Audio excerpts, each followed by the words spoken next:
오늘 특권과 책임이라는 제목으로 함께 은혜를 나누고자 합니다. 먼저 저를 따라서 기도하시겠습니다. 사랑의 하나님 감사합니다. 말씀을 받습니다. 말씀하여 주시옵소서. 들을 수 있는 귀를 열어 주시옵소서. 순종할 수 있는 마음을 허락하시옵소서. 행동할 수 있는 열정을 허락하시옵소서. 오직 예수 그리스도께만 집중하게 하시옵소서. 예수님 이름으로 기도합니다. 아멘. 우리는 지금 사순절 기간을 보내고 있습니다. 안타깝게도 지금 코로나 확진자가 많이 나와서 우리가 함께 대면으로 예배하지는 못하지만 이러한 어려운 상황 가운데서도 우리가 함께 예배하기를 간절히 바랍니다. 오늘 특권과 책임이라는 제목으로 함께 은혜를 나누고자 합니다. 바울은 스스로를 이방인에게 복음을 전하기 위해서 사도의 직분을 받았다고 그렇게 로마서 1장 5절에서 고백하고 있습니다. 그렇다고 그가 동족인 유대인에게 복음을 전하는 일에 관심이 없었던 것은 전혀 아닙니다. 바울은 본문이 들어있는 그 편지의 후반부, 즉 로마서 9장 3절에서 이렇게 기록하고 있습니다. 내가 그리스도 안에서 참말을 하고 거짓말을 아니하노라.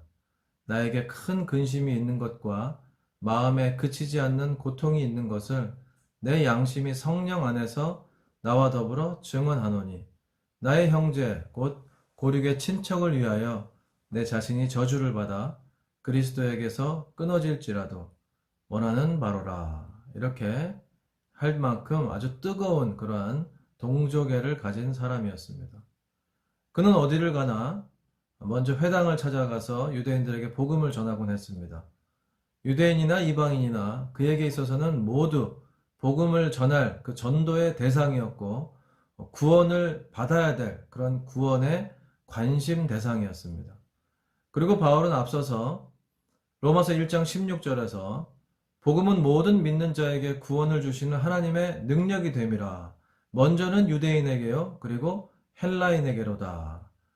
이렇게 쓴 바가 있습니다.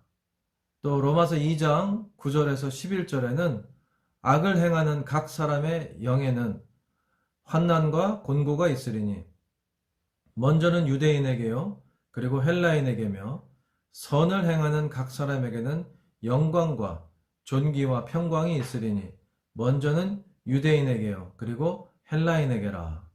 이는 하나님께서 외모로 사람을 취하지 아니하심이라. 아멘.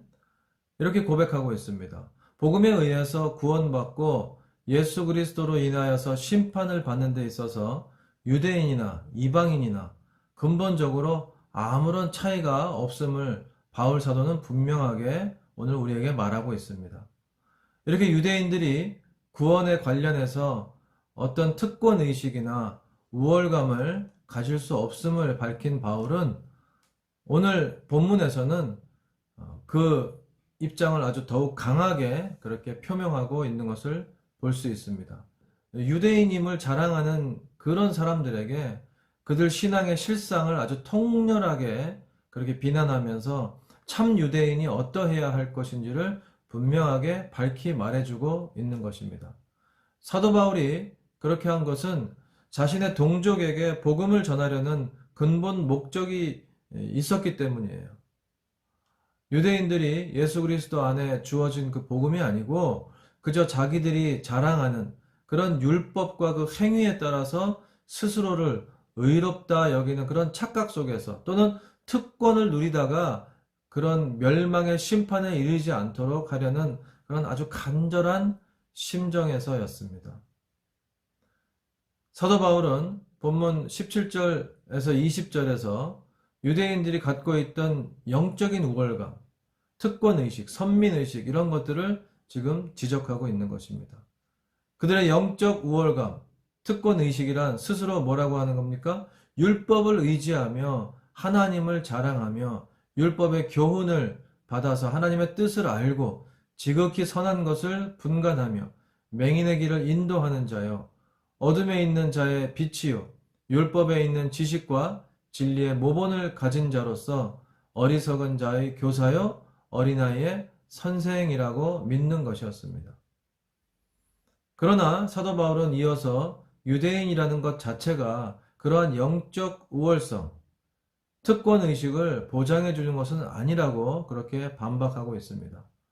그는 유대인들이 스스로 자랑하는 그 율법을 그들 자신이 범하고 그리고 그 결과로 인해서 하나님을 오히려 욕되게 하는 그런 신뢰를 몇 가지 들어서 그들의 영적인 우월감, 특권의식, 선민의식, 이러한 것의 허구성을 질타하고 있습니다. 오늘 본문 말씀 21절에서 24절 말씀을 함께 보십시오.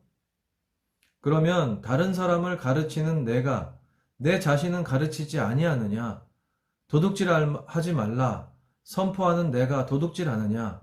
간음하지 말라 말하는 내가 간음하느냐? 우상을 가증히 여기는 내가 신전 물건을 도둑질하느냐? 율법을 자랑하는 내가 율법을 범함으로 하나님을 욕되게 하느냐? 기록된 바와 같이 하나님의 이름이 너희 때문에 이방인 중에서 모독을 받는도다. 아멘.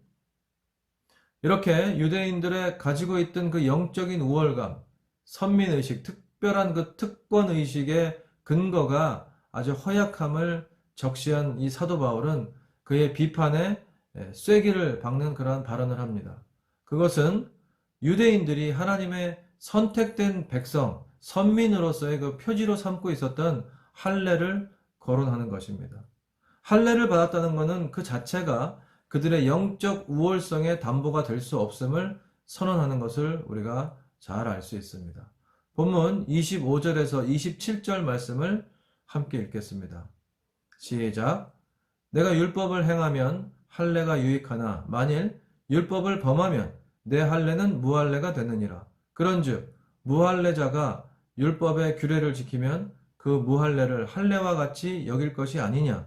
또한 본래 무할례자가 율법을 온전히 지키면 율법 조문과 할례를 가지고 율법을 범하는 너를 정죄하지 아니하겠느냐.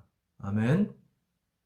율법을 알기만 하고 지키지는 않다 그러면 할례가 아무 유익이 되지 않는다는 것. 그리고 할례를 받지 않는 사람이라도 율법을 잘 지키면 할례를 받은 것과 마찬가지일 뿐 아니라 더 나아가서는 할례를 받고도 율법을 지키지 않는 사람을 정죄할 수 있다는 것은 유대인들을 아주 격분시킬 수 있는 그러한 비판이었어요. 사도 바울은 고린도전서 7장 19절에서도 똑같이 얘기합니다. 할례 받는 것도 아무것도 아니요 할례 받지 아니하는 것도 아무것도 아니로되 오직 하나님의 계명을 지킬 따름이니라. 갈라디아서 6장 15절에서도 할례나 무할례가 아무것도 아니로되 오직 새로 지으심을 받는 것만이 중요하니라 하고 이렇게 강조하고 있습니다. 우리는 사도 바울이 실제로 율법을 범하는 그 유대인들을 질타하면서 유대인이라는 그 외적 신분 자체만 가지고 영적으로 우월하다고 그렇게 생각하는 그러한 사고방식을 비판한 것이기도 하겠지만 그는 보다 근본적으로 유대인이든 누구든 하나님 앞에서 의롭다고 인정을 받을 수 있는 만큼 그런 율법을 완벽하게 지킬 수 있는 그런 가능성 자체를 부인하고 있다는 것을 우리가 분명히 알 수 있습니다. 이것은 곧 사람이 의롭다 하심을 얻는 것은 율법의 행위에 있지 않고 오직 믿음으로 되는 것임을 말하기 위한 하나의 포석이 될 수 있을 것입니다. 사도 바울은 유대인들로 하여금 예수 그리스도 안에 주어진 그 복음을 받아들이게 하기 위해서 잘 지키지도 못하면서 율법으로 그 자만심에 빠져 있는 그들의 그릇된 사고를 깨트리려고 한 것입니다. 오늘 본문의 28절, 29절 말씀은 오늘 전체 말씀의 결론이라고 할 수 있습니다. 우리 28절, 29절 말씀을 함께 읽겠습니다. 시작. 무릇 표면적 유대인이 유대인이 아니요 표면적 육신의 할례가 할례가 아니니라. 오직 이면적 유대인이 유대인이며 할례는 마음에 할지니 영에 있고 율법 조문에 있지 아니한 것이라. 그 칭찬이 사람에게서가 아니요 다만 하나님에게서니라. 아멘. 사람들은 겉모양밖에 볼 수 없고, 그래서 문자적인 그 겉모양의 율법 준수만을 보고 저 사람 참 의롭다 이렇게 판단하면서 칭찬도 하겠지만, 참으로 의로운 유대인이라 그러면 하나님에게서 칭찬을 받을 수 있어야 할 것입니다. 즉 오직 이면적 유대인이 유대인이라는 말입니다. 하나님의 그 택하신 백성으로서의 유대인의 표지인 할례는 이 마음에 해야 된다는 거죠. 하나님께서는 이미 모세를 통해서 신명기 30장 6절에서 내 하나님 여호와께서 내 마음과 내 자손의 마음에 할례를 베푸사 너로 마음을 다하며 뜻을 다하며 내 하나님 여호와를 사랑하게 하사 너로 생명을 얻게 하실 것이라. 아멘. 이렇게 가르치신 바가 있습니다. 마음의 할례란 뭐예요? 문자적이고 형식적으로 몸에 행하는 것이 아니고 옛 죄의 그 본성을 끊어버리고 잘라버리는 것입니다. 그래야 참된 할례라는 것이에요. 그래야 하나님으로부터 칭찬을 받을 수 있는 것입니다. 할렐루야. 그런데 그것은 성령에 의해서만 이루어질 수 있는 것이 아닙니다. 이 마음의 할례가 아닌 할례를 가지고 영적으로 우월하다고 착각하고 그런 특권의식을 가지고 스스로를 아주 의로운 존재로 여겨서는 안 된다는 것입니다. 본격적으로 하나님의 율법을 완벽하게 지킬 수 없는 그 인간에게 하나님께서 오직 예수 그리스도를 믿는 그 믿음만을 보시고 의롭다 하시겠다는 그것은 은혜의 선물이죠. 그것이 바로 복음인 것입니다. 여러분, 복음을 받아들이는 그 믿음, 그것만이 우리가 하나님에게서 칭찬받을 수 있는 조건이라는 것을 꼭 붙잡으시길 간절히 바랍니다. 저와 여러분이 칭찬받을 수 있는, 하나님 아버지께 칭찬받는 그러한 하나님의 자녀, 하나님의 기쁨이 되시기를 축복합니다. 말씀을 정리하겠습니다. 오늘의 본문은 유대인이 가지는 그러한 특권과 책임의 관계를 교훈하고 있습니다. 17절부터 20절까지는 유대인의 특권, 그 유대인들은 선민의 어떤 특권을 자랑하고 있었어요. 사도 바울은 유대인의 특권을 모두 인정하고 그들의 말을 그대로 사용했습니다. 그런데 21절부터 24절을 보면 이처럼 유대인의 특권을 전제한 사도 바울은 그들의 가증한 소행을 하나하나 지적하는 것을 볼 수 있습니다. 본문 21절부터 24절에 아주 구체적인 실증이 있는데 유대인들은 도둑질, 간음, 우상숭배 이런 순으로 죄의 내용이 고조되어 가고 있는 것을 우리가 볼 수 있습니다. 율법을 거스르는 죄를 짓 때 물질적인 것부터 시작하는 거예요. 그리고 윤리적인 죄를 짓고 그 다음에는 하나님과의 관계인 이 우상숭배의 아주 큰 범죄로 나타나고 있음을 우리가 볼 수 있습니다. 유대인들은 할례 받은 것으로 신앙인의 어떤 표지를 삼았고 할례를 못 받으면 이방인으로 그렇게 인식을 했습니다. 그러나 사도 바울은 표면적인 할례는 육체적인 표지에 그냥 불과하다. 그리고 내적인 그 은혜의 할례가 필요하다라고 그렇게 강조하고 있습니다.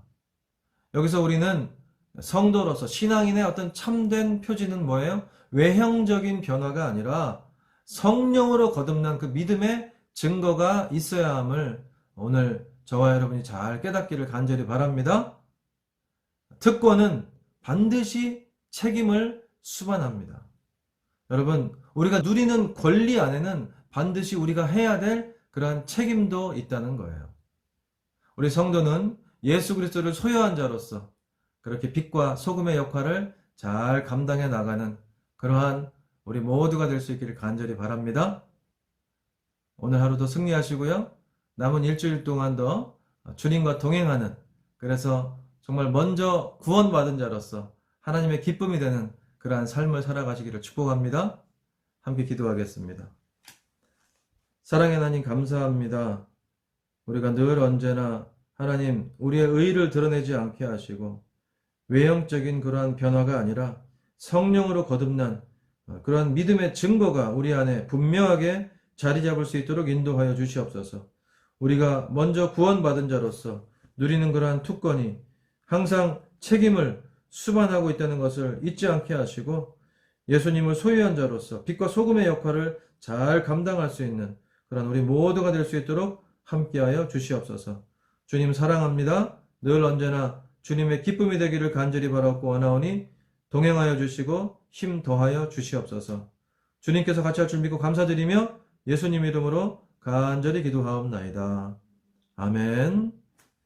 이제는 우리 구주 예수 그리스도의 은혜와 아버지 하나님의 무한하신 사랑하심과 성령 하나님의 위로교통 충만하심이 이제 말씀을 듣고 깨닫고 세상에 나아가서 하나님의 기쁨이 되기를 다짐하는 우리 옥산 성결교회 모든 성도들 한 사람 한 사람 다 될 수 있기를 이제부터 영원토록 함께 하시기를 간절히 축원하옵나이다. 아멘.